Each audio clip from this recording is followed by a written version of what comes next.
Well, I'll tell you what, those eggs and bacon, a thing of the past. Wore those off quite a while ago.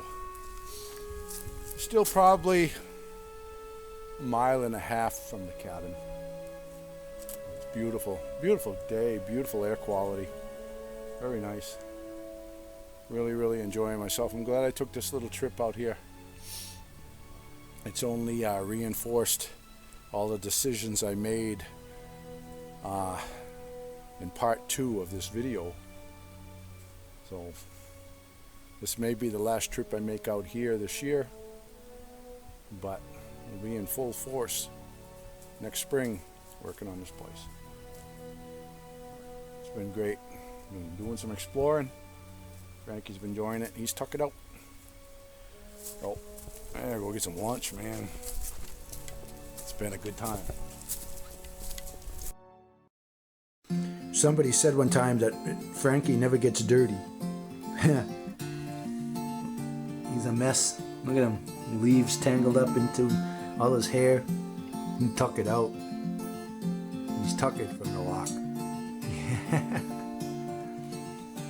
Look at him. Come on, Frankie, you're a lot younger than I am. You don't see me laying down. Huh? Look at you, you're a mess. You need a bath. Well, since my stomach was eating away at my backbone, I figured some English muffin pizzas were in order. And a beer wouldn't be a bad idea either, so I poured myself a Yuengling. Well deserved.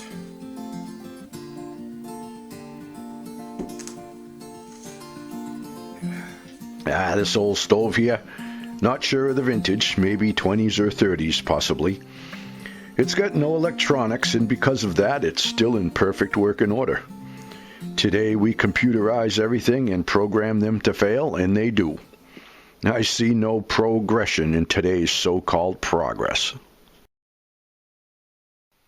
Yeah, my buddy Smitty there in Kentucky sent up a bunch of all kinds of stuff, man. There was barbecue sauces and just all kinds of stuff from the Kentucky area, which is pretty interesting. I really appreciate it, and I want to thank you again.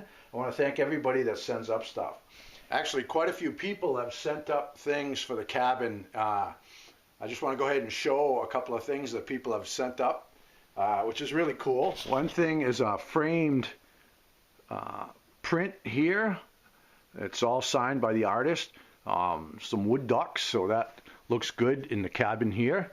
And he must have felt bad for me in my Back to My Roots video part 1, where I was having my coffee out of that little dinky coffee cup I found in the cabinet. So he sent me up this thing here. I got this great big mug here from Kentucky. So everything that he sent up was representative of the area that he lives in, Kentucky. So I've got this mug here, and this mug here says Kentucky Derby on it, and I'm telling you, that's a mug of coffee right there. I always try and limit myself to 2 cups of coffee in the morning, because if I have more than that, my ticker gets going crazy. But with this coffee mug here, when I have 2 cups with that thing, I get fueled up and I'm flying out of the gate like Secretariat. I really appreciate all the goods everybody sends, and it's fun. It's fun getting the packages.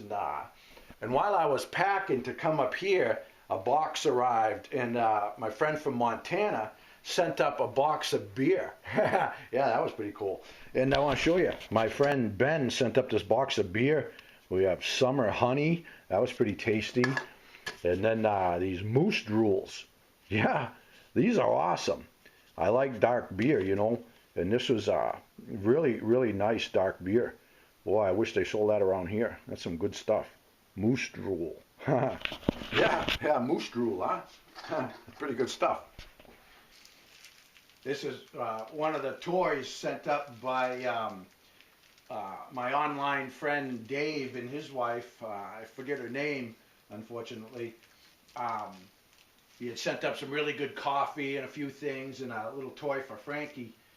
And this is one of Frankie's prized possessions, you know. He's very protective of it. Look at him. We call it the puppet. Frankie's got so many toys, you got to name them, you know, because otherwise you tell him to get a toy, and He's got probably 50 of them, you know. So we call this one Puppet.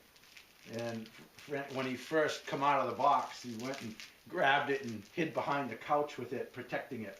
So it's pretty funny how he reacts differently to stuffed animals as opposed to tennis balls and stuff. So when I was packing up to come here, I said, get your toys. What toys do you want to bring? And he brought 3 tennis balls, his floppy ball, and his puppet. Frankie, you got your puppet? This is his floppy ball. Appropriately named. He plays with them right to the end, and he still plays with this one. He loves it. Huh? You got your floppy ball? That's your floppy ball. He says, oh, that's my puppet.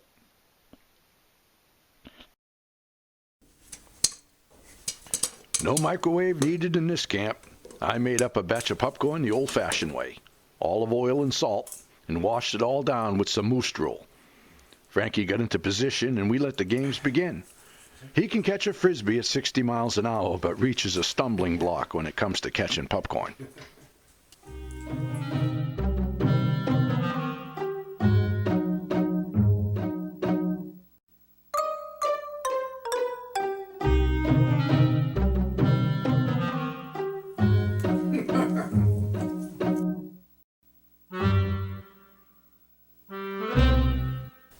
Frankie, I'm going to put this on YouTube.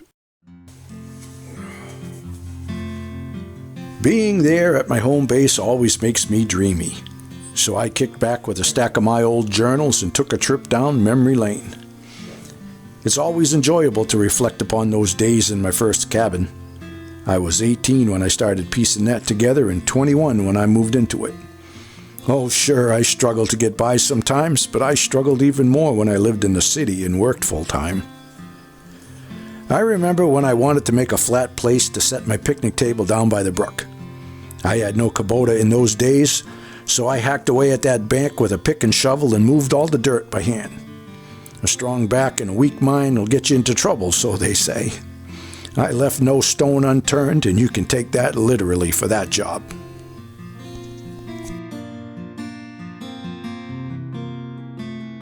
Then I dug deeper into my past and got a good chuckle over the rough and tumble days of my teens.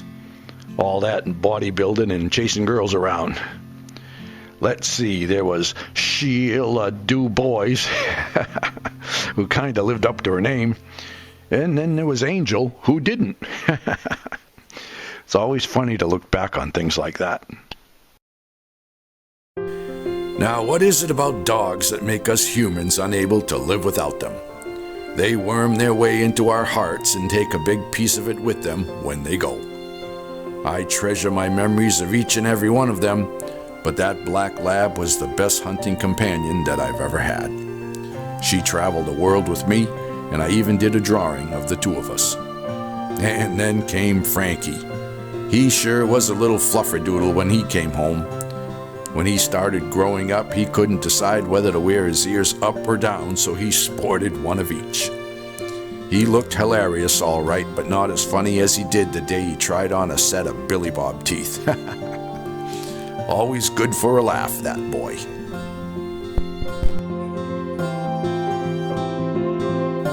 Those tattered pages carried me through my past like a leaf in the wind. I chose a life of adventures and wouldn't change a thing, even if I could. Not even the hardships I've endured, and I've suffered my fair share of them. Like when I fell ill back in the 90s, and my burly exterior was stripped from me along with all of my hair.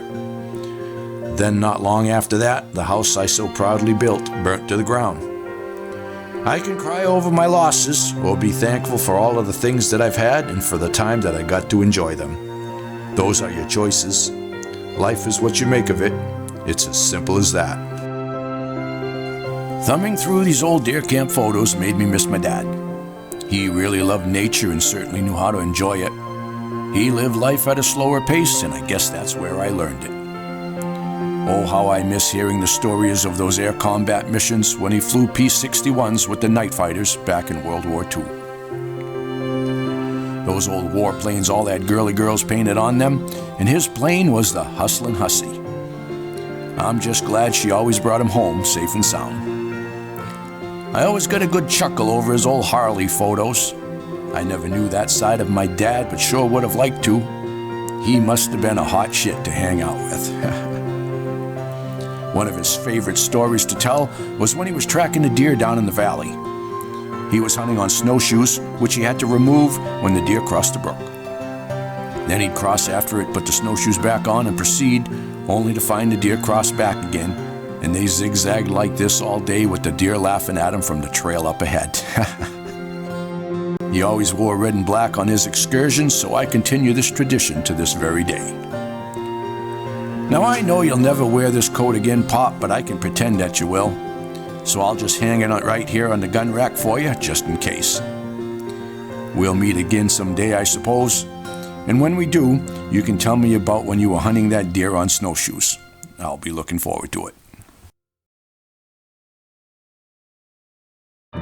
Our lives will all come to an end someday. We have no control over how or when that day will be. What we can control is how we live and who we choose to live with.